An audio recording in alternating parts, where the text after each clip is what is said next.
여러분 안녕하십니까? 최근 대전 도심에서 좁쌀보다 작은 크기의 빨간 벌레떼가 출몰하고 있습니다.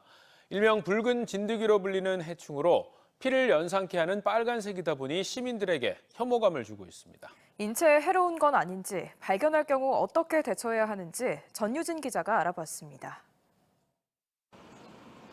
대전의 한 빌라 옆 담장.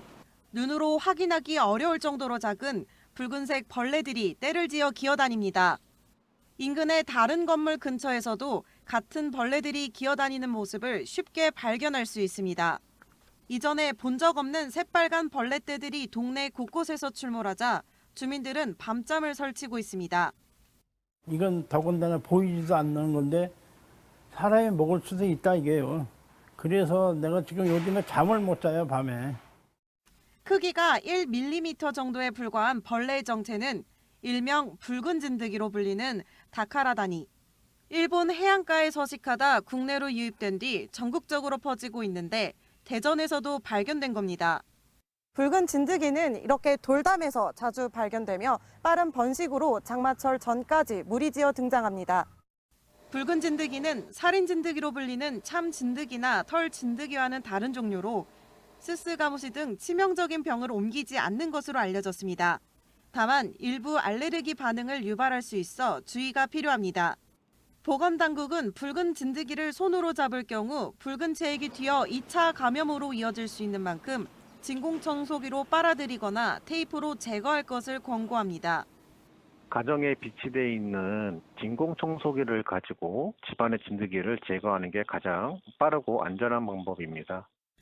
방역당국은 붉은 진드기가 습기에 약해 장마철에 접어들면 자연스럽게 개체 수가 줄어들 것이라며 별도의 방역은 실시할 계획이 없다고 밝혔습니다. TJB 전유진입니다. 지난 13일 천안에서 처음 과수 화상병이 발생한 이후 충남 인근 지역으로 확산돼 방역당국에 비상이 걸렸습니다. 농촌진흥청 등에 따르면 천안에서 과수 화상병이 발병한 이후 아산과 당진에서도 신고가 접수되는 등 피해 농가가 늘고 있는 가운데 피해 면적도 5.59헥타르에 달하고 있습니다.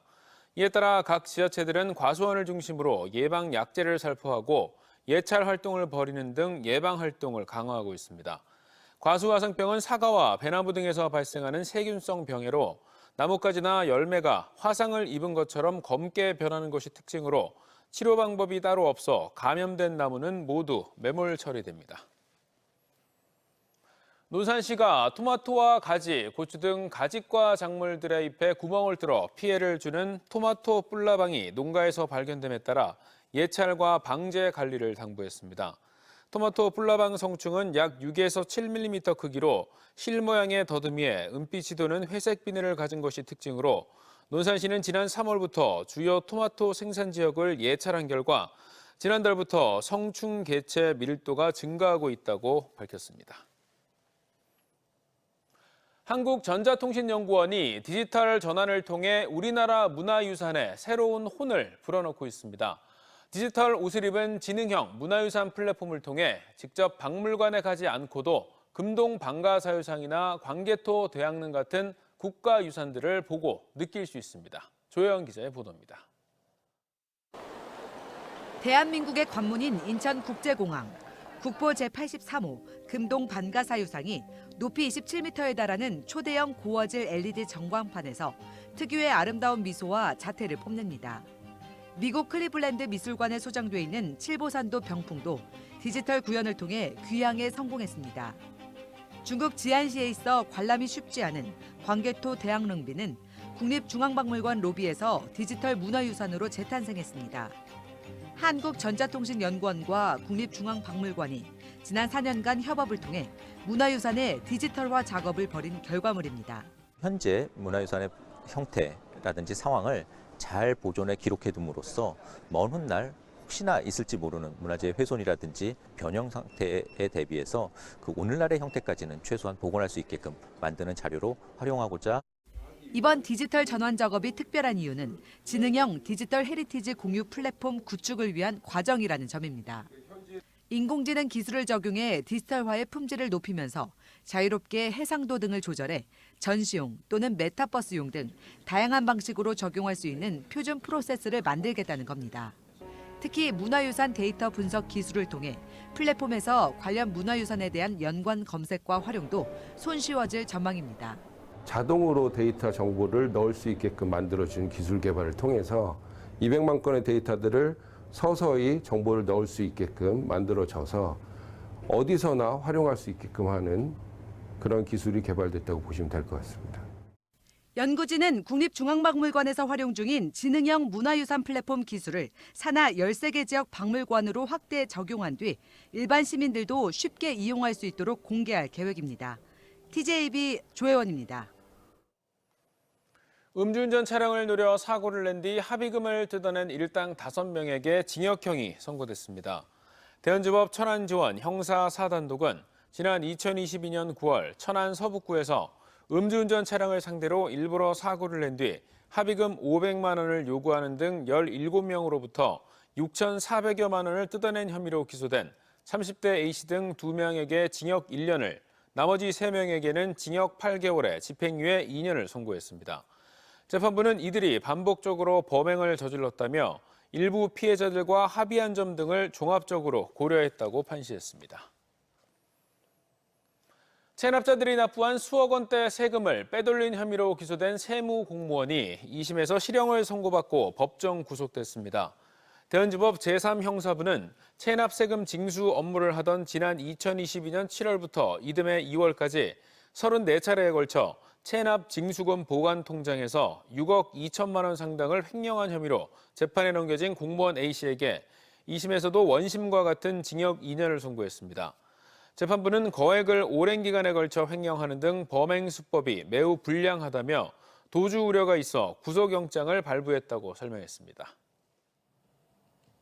최하위로 추락한 팀 성적에 책임을 지고 이민성 감독이 물러난 대전 하나시티즌의 새 사령탑 윤곽이 조금씩 드러나고 있습니다. 박항서 전 베트남 국가대표팀 감독 선임이 유력했지만 진통 끝에 결렬된 가운데 경남FC를 이끌었던 설기현 전 감독과 협상이 진행 중인 것으로 확인됐습니다. 이수복 기자의 보도입니다. 실점 또 실점. 이민성 감독 자진 사임 후 첫 경기에서 29개 슈팅을 얻어맞은 대전은 울산에게 4골을 내리 헌납하며 무기력한 패배를 기록했습니다. 감독 대행을 맡고 있지만 선수단도 같이 조금 책임을 좀 통감하고 있어요. 감독님이 나가시고 나서는 좀 분위기가 좀 많이 다운돼 있는데 어차피 경기는 정해져 있고. 새 사령탑을 중심으로 분위기 반전이 절실한 상황. 대전 하나시티즌은 국내 축구계에서 이름값 있는 감독을 선임하겠다는 방침 아래 분주하게 움직이고 있습니다. 대전은 박항서 전 베트남 국가대표팀 감독 등 4명을 최종 후보로 줄여 접촉 중이라고 설명했습니다. 다만 최근 대전 목격설까지 등장한 박항서 전 감독과는 협상이 최종 결렬된 것으로 확인됐습니다. 이 밖에 황선웅 전 올림픽 국가대표팀 감독을 비롯해 김도훈 현 국가대표팀 임시감독, 설기현 전 경남FC 감독 등이 최종 후보에 포함된 것으로 전해진 가운데 구단 수뇌부는 현재 서울에서 설기현 감독과 협상 중인 것으로 알려졌습니다. 패스를 위주로 한 축구, 공격적인 축구는 좀 설기현 감독이 보여줄 수 있지 않을까 좀 생각을 하고요. 선수들 간의 어떤 연계 과정, 패스 연결 과정에 좀 짜임새를 더해주지 않을까. 대전 하나시티즌은 이르면 이번 주 내로 새 사령탑을 발표한다는 계획입니다. 다만 늦어지더라도 K리그가 쉬는 6월 A매치 기간 중에는 새 감독 선임을 마무리해 위기에 빠진 팀을 수습할 시간을 확보할 방침입니다. 대전은 내일과 다음 달 2일 대전 월드컵 경기장에서 제주, 대구와 홈 2연전을 치른 뒤 A매치 휴식기에 들어갑니다. TJB 이수복입니다. 오는 7월 열리는 2024 KBO 올스타 게임을 앞두고 한화이글스 선수 12명이 팬투표 후보에 올랐습니다. 미국 진출 직전인 지난 2012년 이후 12년 만에 올스타전 출전에 도전하는 류현진을 필두로 마무리 투수 주현상과 중심 타자 노시환과 페라자 등이 이름을 올린 가운데 신인 선수로서 빼어난 활약을 하고 있는 내야수 황영묵도 이름을 올렸습니다. 이번 팬투표는 다음 달 16일까지 이어지며 KBO 공식 홈페이지와 어플리케이션 등을 통해 참여할 수 있습니다. 장애인들의 사회 참여와 미래 장애인 골프 선수 발굴을 위해 골프존 문화재단이 지난 2017년부터 개최하고 있는 2024 장애인 골프 대축제가 대전 유성구 골프존 조이마루에서 열렸습니다. 장애인 스크린 골프 대회에는 예선을 통과한 60명의 선수들이 지체 및 뇌병변부와 시각장애인부, 지적장애인부 등 3개 부문으로 나누어 치열한 경기를 펼쳤습니다.